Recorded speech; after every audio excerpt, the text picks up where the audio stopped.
All right, Brobs, I'm back with some more new book arrivals. These are from Tuesday. The Turbulent Life of Aaron Burr, The Great American Rascal by Philip Vale. Meant to be read, and boy, is it readable. I promised the other day when I had found another book on Aaron Burr that I would go back to the store where this book had been sitting for months, maybe even a year or two, and pick it up. I don't know if it's by the same author. Didn't check, didn't care. First award printing, 1974, for Margot. A man of great promise whose genius, charm, and natural leadership almost won him the presidency and a respected place in history as one of America's founding fathers. A failure whose ambition and tragic lack of stability led to conspiracy, murder, and finally his own doom. A brilliant, sensuous, enigmatic man who comes alive in this spellbinding book. Becoming a sommelier, Rosie Shapp. I believe it's a person who, an expert at wine, but also beer. Beer. When wine is a pleasure in its pursuit, there should be no snobbery, no condescension, no pain, no fear. The sommelier is there to help, to teach, to guide. The work of the sommelier brings together history, topography, geography, culture, taste, perhaps most important, people. So what does the sommelier actually do? What distinguishes the truly great sommeliers? Acclaimed food and drink writer Rosie Shapp takes you to the front lines, profiling two renowned sommeliers to offer candid portraits of this dream job. Learn from Amanda Schmelz, who is a poet and a wine director in New York, and Roger Dagorn, a legendary James Beard Award-winning master sommelier. Shapp reveals their different plans to prominence, one embodying the new school and one from the more traditional world of wine, from stocking the cellar to selling on the restaurant floor. Becoming a sommelier gives you an insightful understanding of the profession. It sure does, bro. Fried Feathers for Thanksgiving by James Stevenson. I believe this guy also played in the band Gene Loves Jezebel in, was it The Clash? No, what was that? Was it The Clash? I don't know. I'm joking. Maybe it is him. That would be great. I almost tipped the fucking table over. Yeah, it's got witches on it, so that's why I got it. Scholastic Ink. Oh, don't you hate it when Halloween is over, Dolores? It's a terrible letdown, Lavinia. What year is this? 1966. I will be reading this on the channel. First Scholastic printing, 1967. More or less in comic book form. I will be reading this on the channel, bruv. Stay tuned. Thaddeus Lowe, America's One-Man Air Corps. I like this cover a lot. The Britannica bookshelf for young Americans. And you try to cut out your name, but I can still see it. And I'm going to rub it out, and then I'm going to publish it to the whole world that you tried to banish your name from this book. Flamboyant showman, starry-eyed dreamer, dedicated scientist.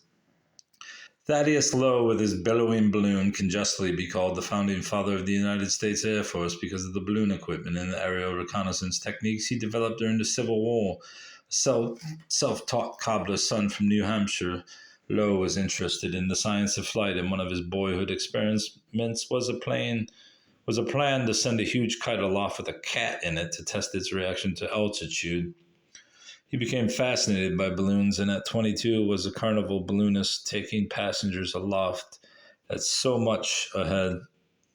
A student of wind currents and gases, he made elaborate plans to fly a balloon across the Atlantic and was making a test over land coming down for fuel in South Carolina just as the Civil War broke out. Because of his very apparent Yankee accent and his strange paraphernalia, he was nearly hanged on the spot as a spy.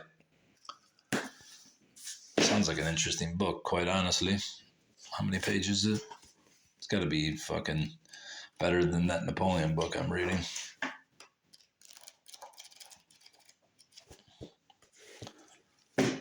This book comes from the same series, LaSalle and the Grand Enterprise.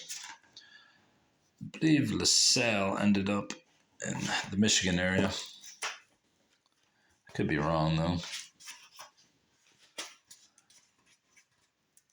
Does it say Michigan? Michilimackinac, yes, because I know the name De La Salle. There's several high schools and things named after it. La Salle and the Grand Enterprise. Robert Cavalier, Sieur de La Salle, first heard of the river on which he was to spend most of his life from the captain of the ship that was taking him to the New World. It is called the Mississippi, the captain said. This is the Indian name for the Indians' river of mystery, the Mississippi, father of waters, so big that it seems the parent of all other streams. From that moment, La Salle knew that everything he did in the months and years to follow would be another step on the journey to the hidden, mysterious source of the great river, whose discovery became the dream by which he lived. Kevin Cook, David Koresh, the FBI, and the birth of America's modern militias, Waco Rising. One of the great travesties in American justice was the attack on the Branch Davidians. People saying, well, he was a child molester and he was a religious cult. That doesn't give you a right to go in and burn down a compound with people in it and murder children. But, yeah. 2023. So, yeah, the feds had every opportunity to approach Koresh and arrest him as he walked the town. And they chose to go in and make a stand because at the time, Bill Clinton, the graphite zipper, was being labeled a traitor to the Constitution. And as you can see, the modern militias were rising up and condemning him as a traitor, which he was. I mean, every president basically since about Andrew Jackson was, but does it matter? American chillers, Kentucky Komodo dragons. I mean, there's so many of these American and Michigan chillers, which is where this Jonathan Rand guy's from. That it'd be impossible to get them all, but I'm not trying to collect them to keep them. I'm trying to collect them to sell them. The Tin Ticket, the heroic journey of Australia's convict women. Deborah J. Swiss. Uncorrected proofs for limited distribution, not for sale. So, of course, I bought it. What year is this book? 2010. I guess that's the way it said 2010. Hardcover, you fucking moron.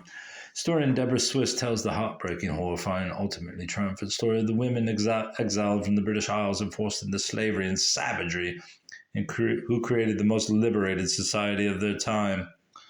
Agnes McMillan and Janet Houston were convicted for shoplifting. Bridget Mulligan stole a bucket of milk.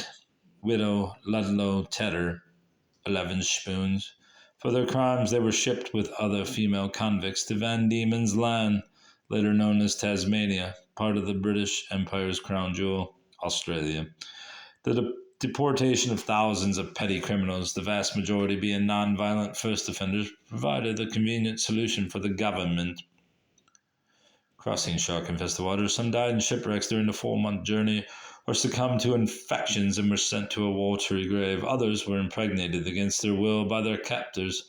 They arrived as nothing more than property, but incredibly, as the years passed, they managed not only to endure the privation and pain, but to thrive on their own terms, breaking the chains of bondage and forging a society that treated women as equals and led the world in fighting for women's rights. Ultimately, it is the story of women discarded by their homeland and forgotten by history, women who, by sheer force of will, became the heart and soul of a new nation. Brilliant. The other Tudors, Henry VIII's mistresses and bastards.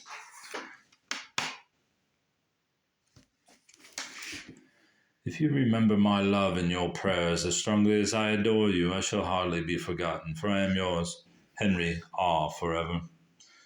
Henry VIII, writing to Anne Boleyn in 1529. This devotion of the king did not endure, however, and in 1536 the once favoured Anne Boleyn was Boulogne, yeah, Anne Bologna was executed for treason. While Henry VIII has frequently been portrayed as a womanizer, the other Tudors reveals a new side to his character. Henry spent his life in search of a perfect woman. He was a romantic who loved being in love, but none of his lovers ever fully satisfied him. All were ultimately replaced.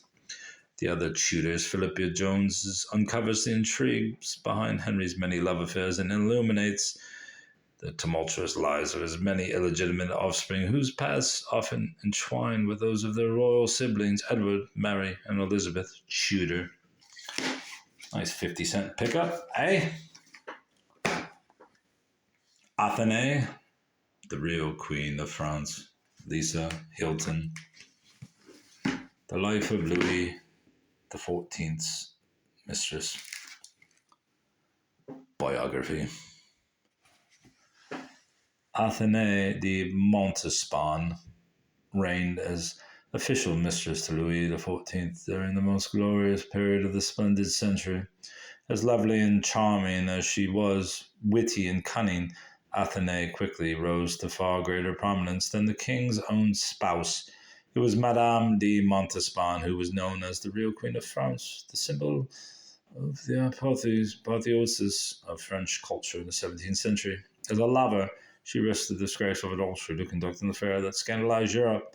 As a patron, she supported many of the leaders of the cultural renaissance. As a mother, she is the ancestor of most of the royal houses of Europe. Oh, great. What a great woman she must be then. Yeah, not a big haul, but not bad for a non-book finding day.